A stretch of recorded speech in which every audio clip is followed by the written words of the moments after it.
پیسوں کا تھا. دیکھیے وہاں پر جو لیاری میں ایک بہت بڑا پارک ہے اور اس پارک کو مصطفیٰ کمال صاحب سابق سٹی ناظم جو ہے اپنے دور میں جی ہاں قبول پارک اس کو مکمل کر چکے تھے سٹی ناظم مصطفیٰ کمال صاحب. لیکن اسی پارک کے نام پر کروڑوں روپیہ دوبارہ لیا گیا جس پر اختلافات شروع ہوئے. دیکھیے زرداری صاحب نے چونکہ وہاں سے اپنے بیٹے بلاول بھٹو زرداری کو الیکشن لڑانا تھا تو انہوں نے بارہا لیاری کے لیے ترقیاتی بجٹ مختص کیا. سب سے پہلے انہوں نے 112 ارب روپے مختص کیے کہ جی لیاری کے لیے 112 ارب روپے مختص کر رہا ہوں 112 ملین مختص کر رہا ہوں تو اس سے لیاری کے لیے جو بھی ڈیولپمنٹ ہو سکتی ہے وہ ہو. وہ 112 کا آج تک حساب کسی کو بھی نہ پرنٹ میڈیا نہ الیکٹرانک میڈیا نہ عوام کو پتا ہے کہ وہ 112 ملین کہاں گئے. اس کے بعد پھر انہوں نے دوبارہ ان کے لیے ترقیاتی بجٹ کا اناؤنس کیا 80 کروڑ روپے کا, وہ بھی اچانک غائب ہو گیا. اس کے بعد یہ پارک کے لیے انہوں نے پیسے لیے 30 کروڑ روپے, یہ بھی اچانک پتہ چلتا ہے کہ جی پارک آلریڈی مکمل تھا چونکہ مصطفیٰ کمال صاحب مکمل کر چکے تھے اور بہت کم منصوبے تھے جو مصطفیٰ کمال سٹی ناظم نے ادھورے چھوڑے ہوں یا میرے خیال کے سٹی گورنمنٹ جب گئی ہے ختم ہوئی ہے تو ایک آدھ شاید کوئی منصوبہ ایسا تھا جو شاید کمپلیٹ نہ ہوا ہو, لیکن انہوں نے 5 سال میں تمام منصوبے اپنے کمپلیٹ کر چکے تھے جس پر جی سر لیاری کے حوالے سے صدر صاحب نے بھی ہدایت جاری کی ہیں. جی ہاں وہی میں بات کر رہا ہوں کہ لیاری کے حوالے سے صدر صاحب نے کیا ہدایت جاری کی ہیں. رحمان ملک صاحب کے تھرو جو بات میڈیا میں آئی ہے وہ یہی ہے کہ ٹارگیٹڈ آپریشن ہوگا اور اس میں مخصوص لوگ جن کے کرائم میں بہت بڑے نام ہیں جن کی سر کی قیمت مقرر کی گئی ہے اور ان کے خلاف ہوگا اور ان کو گرفتار کیا جائے گا. لیکن مجھے نہیں لگتا کہ جس طرح 8 دن عوام نے دیکھا کہ کچھ نہیں ہوا وہاں پر چیل چوک سے آگے پولیس نہیں جا نہیں سکی یا گئی نہیں جان بوجھ کر کیونکہ وہاں پر اور اب بھی جو ٹارگیٹ آپریشن کی بات شروع کی ہے کہ سر آصف زرداری کی ہدایت پر رحمان ملک صاحب نے کہا ہے کہ اب رینجرز بھی وہاں ساتھ ہوگی اور چوکیاں بنا لی ہیں دوبارہ اور بہت سی تھانوں کی پولیس بھی وہاں آ گئی ہے. اب دیکھتے ہیں لیکن مجھے نہیں لگتا کہ کوئی بہت بڑا نام گرفتار ہو سکے گا. جی سر اب بات کرتے ہیں جو 1 مہینے سے جاری ہے لیاری سیکٹر کا مسئلہ جو ہے 1 مہینے سے جاری ہے, اس کے بارے میں آپ کو بتاتی چلوں کہ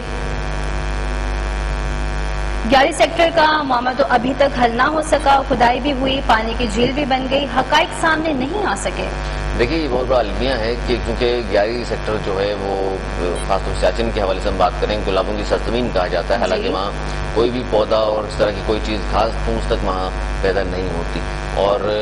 جب ہٹ دھرمی کا مظاہرہ کرتے ہوئے ہندوستان نے 1984 میں وہاں پر اپنی فوجی تعینات کی تو ہمیں بھی ظاہر ہے اس کے بعد پاک فوج کو بھی اپنی پوزیشن سنبھالنی پڑی اور وہ سیاچن میں سینہ تان کر ان کے سامنے کھڑے ہو گئے اور بھرپور انداز میں جواب دیا اور مکھی کھانی پڑی ہندوستان کو ہمیشہ کی طرح. تو لیاری میں جو ثانیہ ہوا یہ قدرتی آفات جسے کہہ سکتے ہیں آپ کہ 139 لوگ جو ہے وہ برفانی تودے تلے دب گئے اور جس کے لیے کھدائی گزشتہ 1 ماہ کمپلیٹ ہو چکا ہے, مثلا 1 ماہ اور پھر 1 آدھ دن وہ شاید اوپر بھی ہو گیا. تو اس حوالے سے کھدائی ابھی تک جاری ہے اور چونکہ بہت بڑا تودا تھا جس کے نیچے دبے ہیں یہ لوگ اور معجزے کی منتظر ہے ہم اور پوری قوم کہ اللہ کرے کہ وہ ان سے زندہ سلامت باہر آ سکے. تو یہ ہمارے وہ مجاہد ہیں جو سڑکوں کی حفاظت ہماری غیرت کی حفاظت کے لیے اتنی دور 18 اور 20 اور 21 ہزار فٹ کی بلندی پر جہاں آکسیجن بھی انتہائی کم ہو جاتا ہے وہاں ہماری سرحدوں کی حفاظت کے لیے وہاں موجود ہیں اور یہ قدرتی آفات ان پر نازل ہوئی اور بھرپور انداز میں وہاں پر لیاری میں جو ہے ریسکیو آپریشن جاری ہے اور امریکہ جرمنی اور ہالینڈ وغیرہ کی ٹیمیں بھی وہاں آئیں لیکن اتنا سخت انہوں نے موسم کو دیکھا اور وہ 2 یا 4 6 دن کے بعد واپس چلی گئی. لیکن ہمارے جوان آج بھی وہاں موجود ہیں اور بھرپور انداز میں ریسکیو آپریشن میں حصہ لے رہے ہیں اور ہم تمام قوم کے ساتھ ساتھ وہی پوری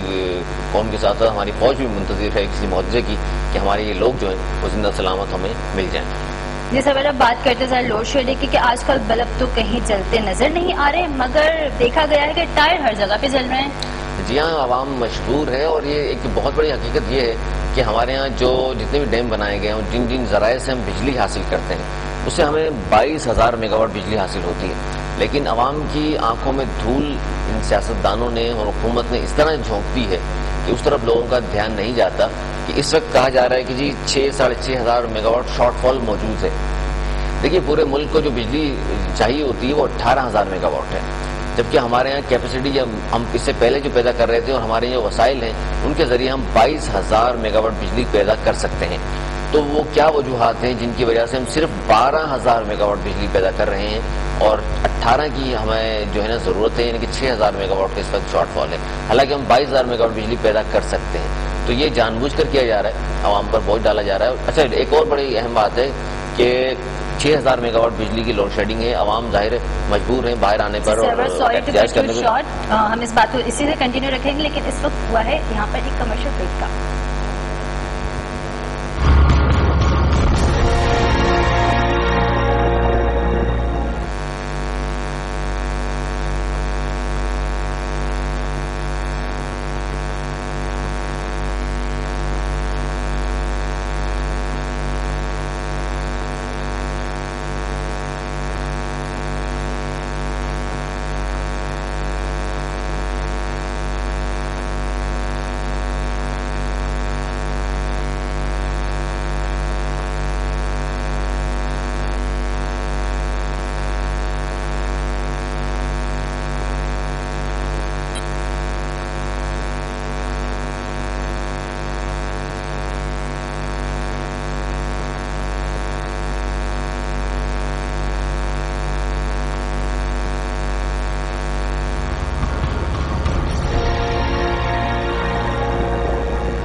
خبر نظر میں خوش آمدید. جی سرور کیا کہہ رہے تھے آپ؟ جی ہاں، بجلی کے حوالے سے بات ہو رہی تھی، لوڈ شیڈنگ کے حوالے سے بات ہو رہی تھی. یہ دیکھیں کہ پوری قوم پریشان ہے اور دیہات میں 20-20 گھنٹے کی لوڈ شیڈنگ جاری ہے اور شہروں میں 12 سے 14 گھنٹے کی لوڈ شیڈنگ اب شروع ہو گئی ہے. جس طرح میں نے عرض کیا کہ 18,000 میگا واٹ کی ضرورت ہے اور 12,000 ہم پیدا کر رہے ہیں بجلی، جس کی وجہ سے 6,000 میگا واٹ شارٹ فال کا ہمیں سامنا ہے. حالانکہ 22,000 میگا واٹ بجلی ہم پیدا کر سکتے ہیں، اس سے پہلے ہوتی رہی ہے، جو گنجائش ہے ہمارے یہاں. یہ جان بوجھ کر کیا جا رہا ہے، میں نے جسے عرض کیا. اور 12% بجلی پر مہنگائی میں پھر اضافہ کیا انہوں نے، 12% پھر پیسوں میں اضافہ کر دیا. پھر بجلی کی قیمتیں جو ہیں وہ آسمانوں میں پہنچ چکی ہیں مہنگائی کی طرح، اور لوگ پھر پریشان حال ہیں. اور ظاہر سڑکوں پر لوگ آتے ہیں تو یہ دیکھیں خاص طور پر پنجاب میں جو مظاہرے اچانک ان کے سیاستدان نہیں ظاہر عوام کو باہر لے کر آتے ہیں، عوام میں اب میں نہیں سمجھتا کہ شعور اور آ گئی ہے. اور یہ بہت بڑی سازش ہے کہ 100% ہمارے یہاں کی تعلیم نہیں ہے، اس لیے عوام ان باتوں میں نہیں سوچتی اور سر اس کے ساتھ ساتھ جو جن بچوں کے پیپرز ہو رہے ہیں وہ بچے بہت متاثر ہوتے ہیں. تقریباً تمام دیکھیں پڑھائی جو بچے کر رہے ہیں اسکول اور یونیورسٹیز میں وہ بھی، اور ہاسپٹلس میں جو پریشان حال مریض ہیں اور آپریشن ہو رہے ہوتے ہیں وہ بھی، تمام لوگوں کو مشکلات کا سامنا کرنا پڑ رہا ہے. خاص طور پر اگر ہم صنعتوں کی بات کریں، صنعتیں بند ہو رہی ہیں بجلی نہ ہونے کی وجہ سے، لوڈ شیڈنگ کی وجہ سے صنعتیں یہاں سے بند ہو رہی ہیں پاکستان سے، اور کراچی اور پنجاب میں خاص طور پر جو صنعتیں لگی ہوئی تھیں سب تمام لوگ جو ہے ازبکستان اور ترکمانستان حتیٰ کہ بنگلہ دیش جا رہے ہیں، کیونکہ وہاں جو ہے صورتحال بجلی کی کم از کم ہمارے یہاں سے بہت بہتر ہے. جی. اور اس میں تمام میں سمجھتا ہوں کہ ذمہ دار صرف اور صرف سیاستدان ہیں، جن کی غلط پالیسیوں کی وجہ سے اس حالت تک ہم پہنچے. لیکن ایک اور بات یہ دیکھیں کہ پنجاب میں جب بھی عوام باہر آئی ہے اور مظاہرے کیے ہیں لوڈ شیڈنگ کے خلاف، تو آپ یہ دیکھیں کہ فوراً ود ان ڈیز یہ کاروائی ہوتی ہے کہ شارٹ فال جو تھا ایک دم کم ہو جاتا ہے، اور جو 20 گھنٹے کی لوڈ شیڈنگ ہے وہ اچانک 4 اور 5 گھنٹے پر آ جاتی ہے. تو اس پہ اندازہ کر سکتے ہیں کہ یہ لوگ کتنے زیادہ عیاری و چالاکی اور مکاری کا مظاہرہ کر رہے ہیں سیاستدان ہمارے، اور عوام کو بیوقوف بنا رہے ہیں. جی سر، بڑے شہروں میں 12 سے 14 گھنٹے، جبکہ چھوٹے شہروں اور دیہاتوں میں 14 سے 20 گھنٹے کی لوڈ شیڈنگ. اس کی وجہ سے پانی کی قلت بھی پیدا ہو گئی ہے. پانی کی بھی قلت بہت زیادہ پیدا ہو گئی ہے، صنعتیں بند ہو رہی ہیں، روزگار کا بہت بڑا مسئلہ ہو گیا ہے اس کی وجہ سے. اور یہ دیکھیں کہ آپ 12-12, 14-14, 20-20 گھنٹے کی لوڈ شیڈنگ ہو رہی ہے. اس کے باوجود ہمارے یہاں فی یونٹ 8 روپے سے 10 اور 10 سے 12 اور 14، اور پھر کمرشل اگر ہم بجلی کی بات کریں تو 22 سے 24 روپے ہو چکی ہے فی یونٹ میں. تو یہ عوام ظاہر ہے غریب عوام ہے، روزگار ان کے پاس آلریڈی ویسے نہیں ہے، بے روزگاری کی وجہ سے عوام خودکشیاں کرنے پر مجبور ہے. اس کے باوجود اتنی زیادہ مہنگائی انہوں نے کر دی ہے، عوام جائے تو جائے کہاں. اور یہی جو میں بارہ اپنے پروگرام سے پہلے بھی کہہ چکا ہوں انم کہ جب تک ہمارے یہاں 100% تعلیم نہیں ہوگی، لوگوں میں آگاہی اور شعور نہیں آئے گا، جب تک میں سمجھتا ہوں ہمارے حالات یہی رہیں گے. کیونکہ ہمارے جو حکمران ہیں، ہمارے جو سیاستدان ہیں، وہ فرشتے تو نہیں ہیں، نہ ہی انسان. میں سمجھتا ہوں کہ وہ انسان کا جو درجہ ہے اس پہ بھی پورے نہیں ہو سکتے، اس لیے کیونکہ ابھی تک عوام کے لیے انہوں نے کچھ نہیں کیا. اگر ہم پاکستان اس وقت جو گورنمنٹ ہے پاکستان پیپلز پارٹی کی، اس کی صرف ہم بات کریں کہ انہوں نے کہا کہ جی 80 اور 90% منشور پر ہم عمل کر چکے ہیں، تو عوام کو اس منشور پہ عمل کرنے سے ملا کیا ہے؟ روٹی کپڑا مکان کا ان کا نعرہ ہے، لیکن ہم یہ دیکھتے ہیں کہ روٹی کپڑا مکان سے ہی عوام محروم ہے. تو میں نہیں سمجھتا کہ یہ مسائل جو ہیں اس طرح حل ہوں گے جب تک عوام اٹھ کھڑی نہیں ہوگی. جی سر، اب تھوڑا موڈ کو چینج کرتے ہیں، بات کرتے ہیں شوبز کے حوالے سے کہ ایک زمانہ تھا جب وینا ملک خبروں کی زینت بنی ہوئی تھی، لیکن آج کل وہ خبروں سے تھوڑی آؤٹ ہو چکی ہیں، شو پر بھی ان کا بین لگ چکا ہے. اب کیا ہوگا ان کا؟ جی ہاں، ان کا مستقبل جو ہے، اور میں نہیں سمجھتا کہ اس طرح کی غیر متنازع جو اداکارہ ہماری ہیں اور اس طرح کی بہت زیادہ ایسا کہتے ہیں کہ لمبی عمر ہوتی ہے ان کی، کیریئر کی بہت کم عمر ہوتی ہے، اور یہ پاکستان کی بدنامی کا بہت زیادہ باعث بنی ہے. ابھی کچھ دن پہلے اصل میں خبروں میں رہنے کا غور ہی نہیں آتا ہے. یہ کوئی نہ کوئی ایسی ضرور الٹی سیدھی حرکتیں کہہ لیں، اوچھی حرکتیں